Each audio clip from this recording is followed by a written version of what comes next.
Welcome. It's time to step back into the shadows with Randy's old-time radio shows. Tonight, Randy brings you Obsession, a chilling glimpse into the hearts and minds of those who cannot escape their darkest desires. Each tale is filled with suspense, unexpected twists, and unforgettable characters. Join us as we journey back to a time when radio ruled the night and every whisper carried a secret. Settle in and let the drama unfold, because once you enter the world of obsession, there is no turning back.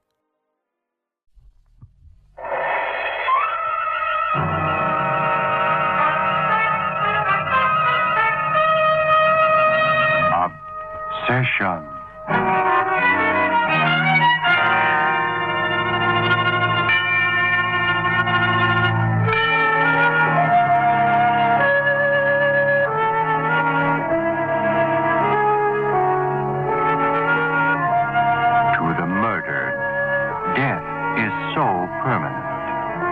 To the murderer, the glaring memory of living, red blood oozing its ghastly stain, dying eyes that hold a look of shocked bewilderment, the grotesque sprawling of the body becomes a growing terror. The murdered do haunt their murderers, diabolically filling each moment, waking or sleeping, with an ever-building, distorted desire that mounts into an all-encompassing obsession. And so, this is our story, starring John Loder.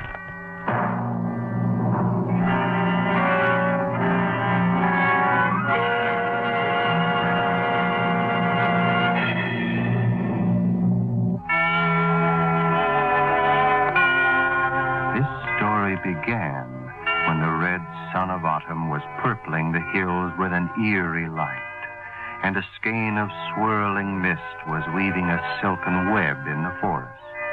A hunting party, consisting of 2 men and a woman, was returning homeward from a day of hunting. A hunting party that had set out that morning with the express desire to legally kill. A desire that oftentimes becomes an obsession.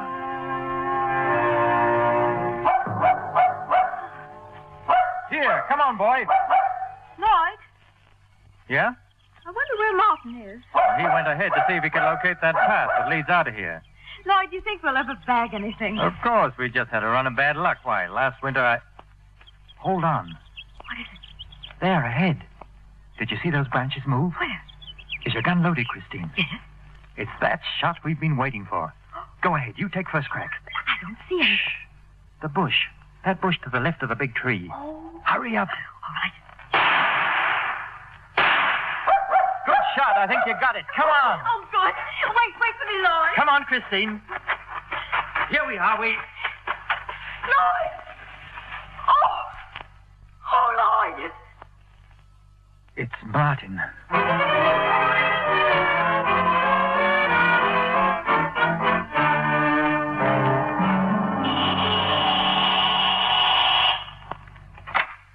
Good afternoon. I came to inquire about... I'm sorry, we're not interviewing reporters. This has all been a terrible shock to Mrs. Holliday, and she's unable to see anyone. Wait a minute. I'm not a reporter. No? No, I'm answering the ad in the newspaper in regard to your selling the house. Oh, well, come in. Thank you. We've been swamped with snoopers and reporters all week long. It's been rather difficult.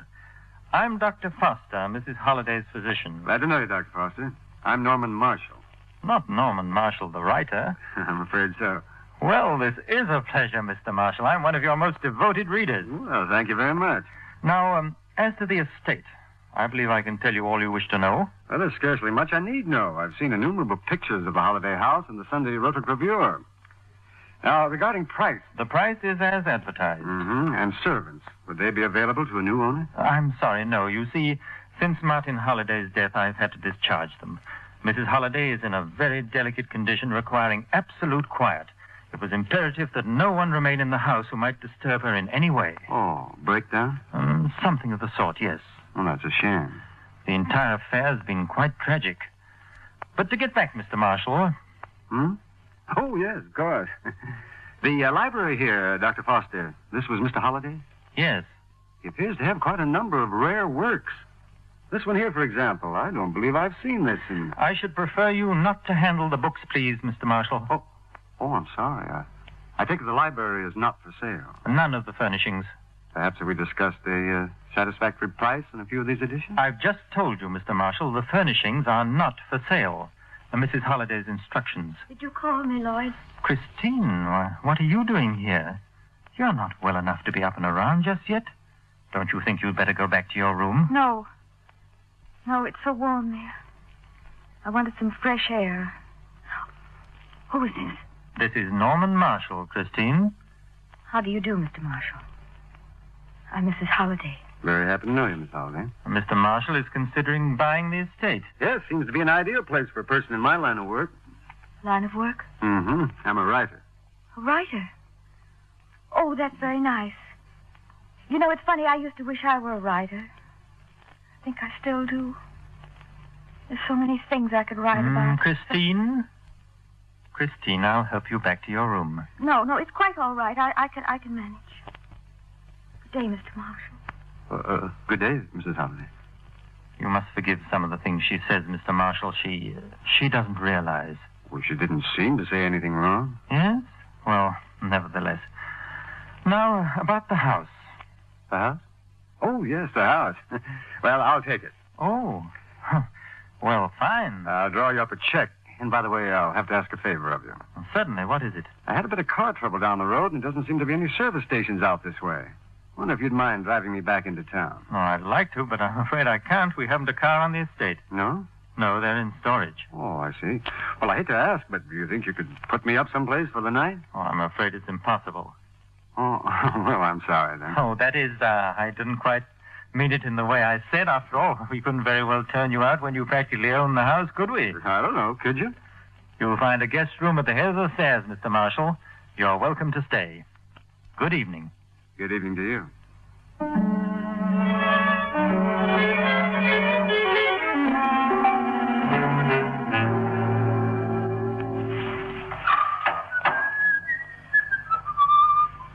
Oh, good morning, Miss Holliday. Oh, good morning, Mr. Oh, I'm sorry. It's Marshall, Norman Marshall. Of course, forgive me. That's one of my worst habits. I never can remember her name. Fine morning, isn't it? Yes, it's beautiful. I thought I'd pick some roses for my room. Do you like roses, Mr. Marshall? Very much. I planted them myself. Martin used to like roses.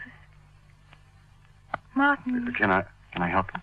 No, thank you. I'm finished. I think I'll go in now. Wait. Mrs. Holliday, What is it? I wanted to talk to you. There was something... Oh, I'm sorry. Lloyd says I'm not well enough to talk to anyone yet. Lloyd's my physician. Yes, I know. That's one of the things I wanted to ask you about. Look, couldn't we take a little stroll? Lloyd might not approve. He might say it's bad for me. Oh, I'm sure it'll be all right. Well, all right then. We can walk in the garden if you like. It's a very attractive garden. I like the forest out there, too. Seems to add something. Forest? I despise the forest. Oh? We were hunting.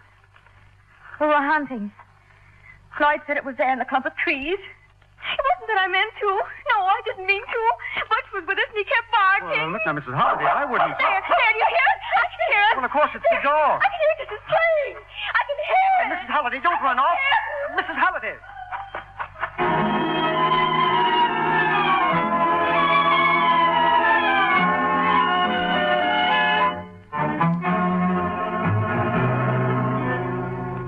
Mr. Marshall. Oh, Dr. Foster. Hello. Mr. Marshall, I've tried to show you every courtesy, and I'd appreciate it if you would at least grant me the same consideration. Something wrong? Mrs. Holliday and I have made arrangements to turn over the estate to you by the end of the week at the latest. Until then, I must ask you to leave. Well, pardon me for asking, but why the bum's rush? If you mean the reason for my asking you to leave, I think that's pretty obvious. I've already explained to you that Mrs. Holliday is a very sick woman desperately in need of complete rest and relaxation. She doesn't seem so terribly ill. confused, I believe, is a better word. I believe as a physician I'm better qualified to diagnose Mrs. Holliday's condition. It so happens that she is suffering from a rather complex neurosis brought about by the shock of her husband's death. I don't know what you were discussing with her in the garden this morning. However, I do know that since then she has suffered a complete relapse. Oh, well, I'm sorry to hear that. I didn't mean to upset her. It's my duty to see that you don't have another opportunity.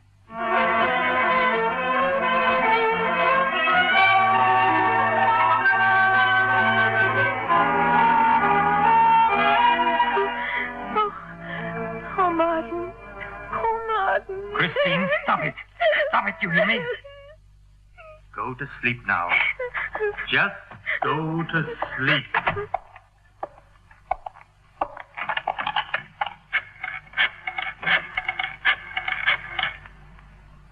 Hello? Cedar Grove Sanitarium? May I speak to Dr. Cameron, please? Hello? Oh, hello, Arthur. I'm sorry to bother you this time of night. Yes, I'm afraid it's happened. I'm bringing Mrs. Holliday to Cedar Grove tomorrow evening. You can expect us at 6. Thank you, Arthur. I knew you would. Good night. Foster? What are you doing here? Foster, you wouldn't take her to Cedar Grove. I've just made the arrangements. But that's an asylum. We doctors prefer to call it a rest home. Good night, Mr. Marshall.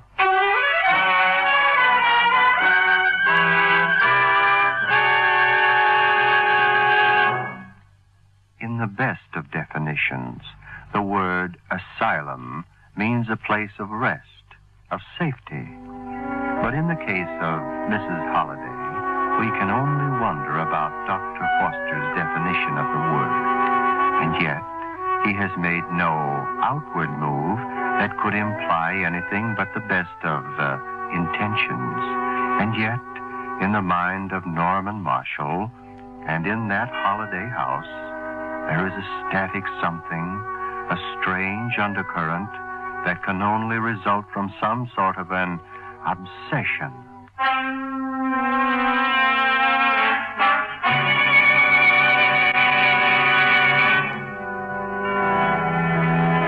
Returning now to the mystery starring John Loder. Norman Marshall spent a wakeful night in the guest room of Holiday House, a night through which marched a parade of disturbing thoughts, like pickets in a fence. And always the question, like the beat of a pulse. Why? Why? Why? And then, as the gray shroud of dawn presaged the coming light of day, Norman Marshall watched Dr. Forrest drive away from the Holiday House in a car that should not have been there. A car that was in storage. And again, thoughts raced through his mind. And he knew that somewhere within this house was the answer to some terrifying problem of obsession. Yes, Lloyd, come in. Lloyd, I didn't sleep very well last night. I wish... Oh, Mr. Marshall. Mrs. Holliday. I'm not supposed to talk to you, Mr. Marshall. Lloyd said I must... I'll only take a moment of your time, Mrs. Holliday. There's something I'd like to ask you. There's nothing I can say to you. I'm not well. I wish you'd go. Who said you weren't well? Lloyd's trying to help me. You're not trying to help me at all. Mrs. Holliday, where did Dr. Foster get the car he drove away in this morning? Car? Lloyd has his own car. Has he had it on the estate? Did he have it the day before yesterday? Of course. He uses it to go into town for groceries and to get medicine for me. But what medicine? These tablets here? Yes, they're sedatives. They're strange-looking sedatives. You mustn't take those. Why are you tasting them? They're for me. Lloyd gives them to me to quiet my nerves. Really? These are soda tablets, Mrs. Holliday. I don't understand. Neither do I.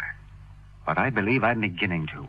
What do you mean? Frankly, Mrs. Holliday, I'm inclined to think that your Dr. Foster is doing you considerably more harm than good. I wouldn't say that, Mr. Marshall. Foster. Oh, Lloyd, I was... I believe that'll be enough company for you this morning, Christine. You'd better go back to bed. Yes, Lloyd. As for you, Mr. Marshall, it appears to be getting quite a habit with us, my asking you to leave. Yes, I suppose it is. Get out, please. Foster, Get out!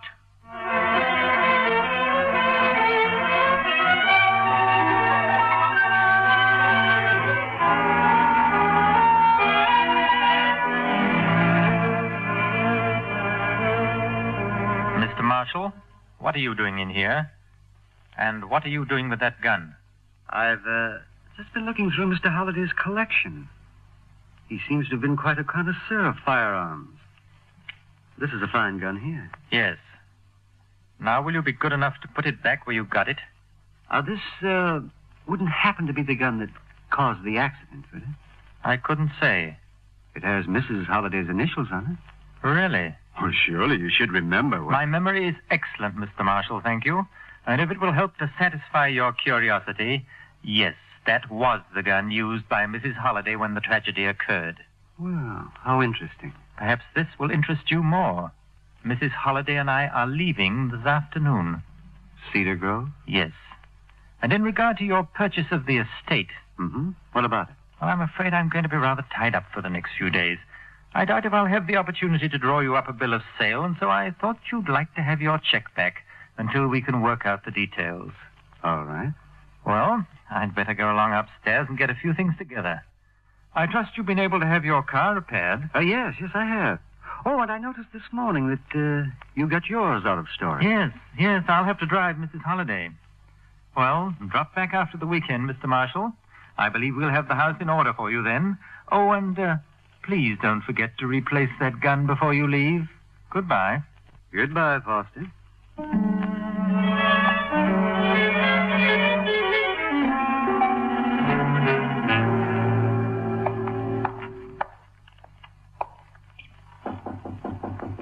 Mrs. Holliday? Mrs. Holliday? Who's there? It's I, Mr. Marshall. Open the door, please. But I It's very important. Please open the door, quick. can't. Lloyd locked it. I'll come around through the garden. Meet me at the window. All right.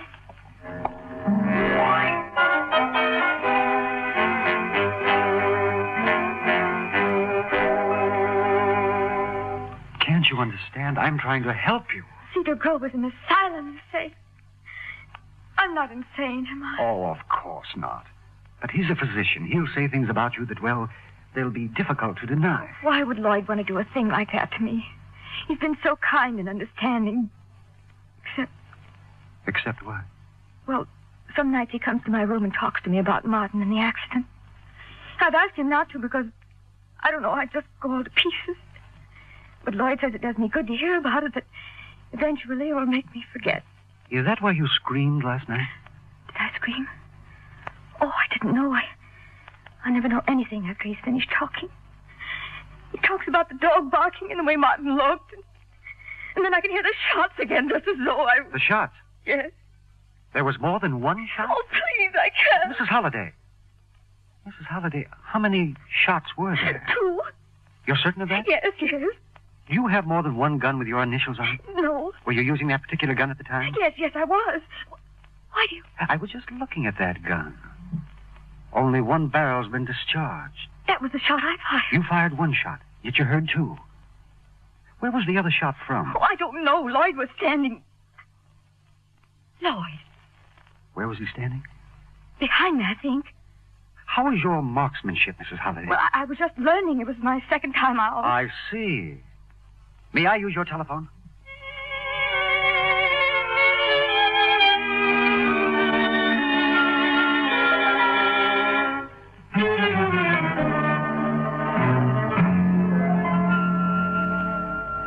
Marshall, I thought you'd gone.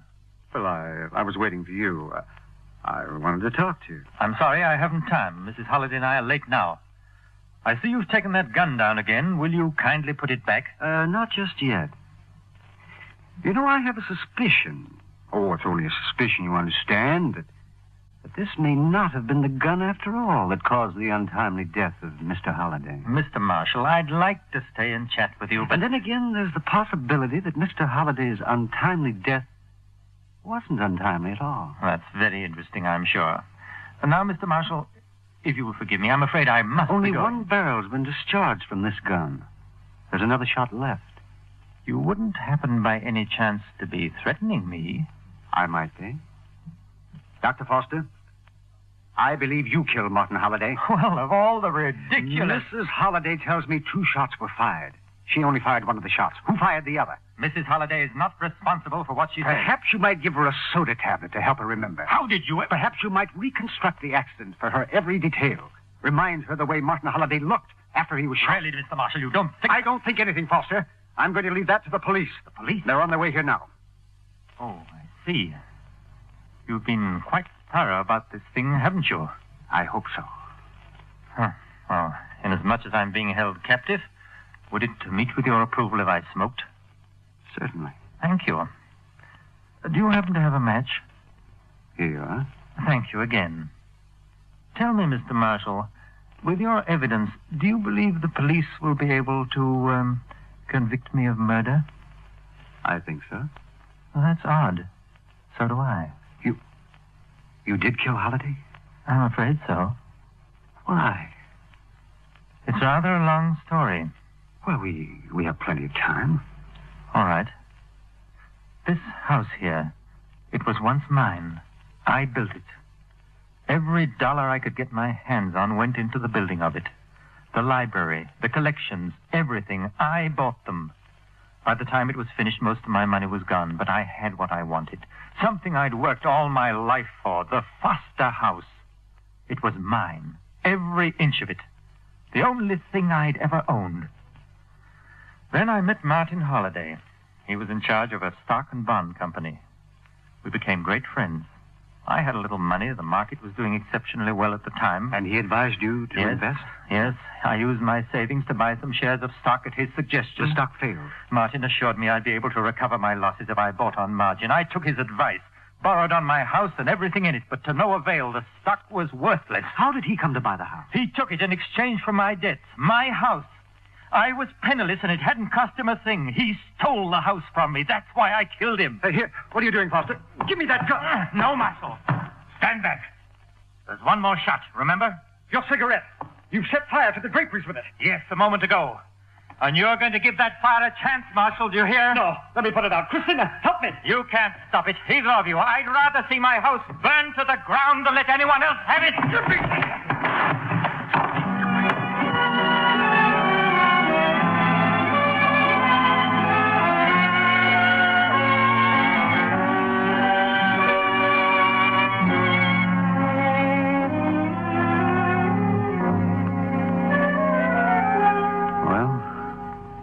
Goes. Up in smoke. Yes, Norman. We were lucky to escape. What's that?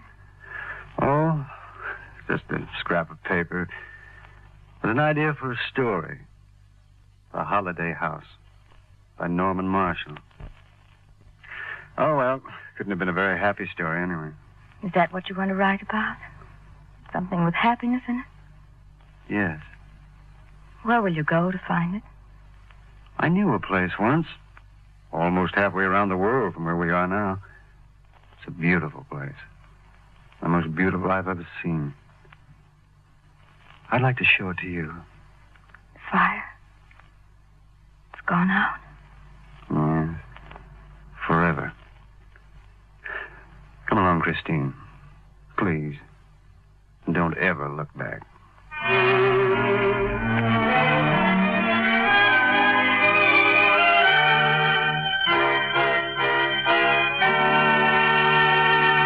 You have been listening to Obsession.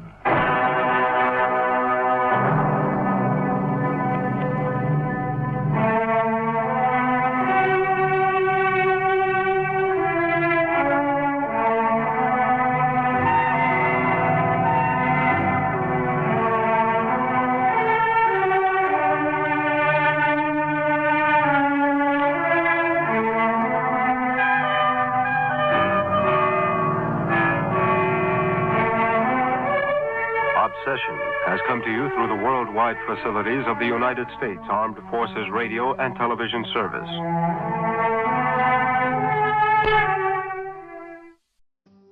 Well, folks, that's all for tonight's broadcast here on Randy's Old Time Radio Shows. Now, bringing these golden oldies back to life takes no small amount of time and effort from our good friend Randy, cleaning up the audio, converting the files, and making sure each show has the best audio possible. If you've enjoyed the program and you'd like to help keep these classics on the airwaves night after night, why not consider a small donation? Every penny goes straight to supporting Randy's work and helping this channel stay on the air. You'll find the links down in the description below. And for those of you kind souls who've already given, Randy tips his fedora to you. Your support truly keeps this old radio spirit alive. Thanks ever so much. And until next time, keep those dials tuned and keep the memories rolling.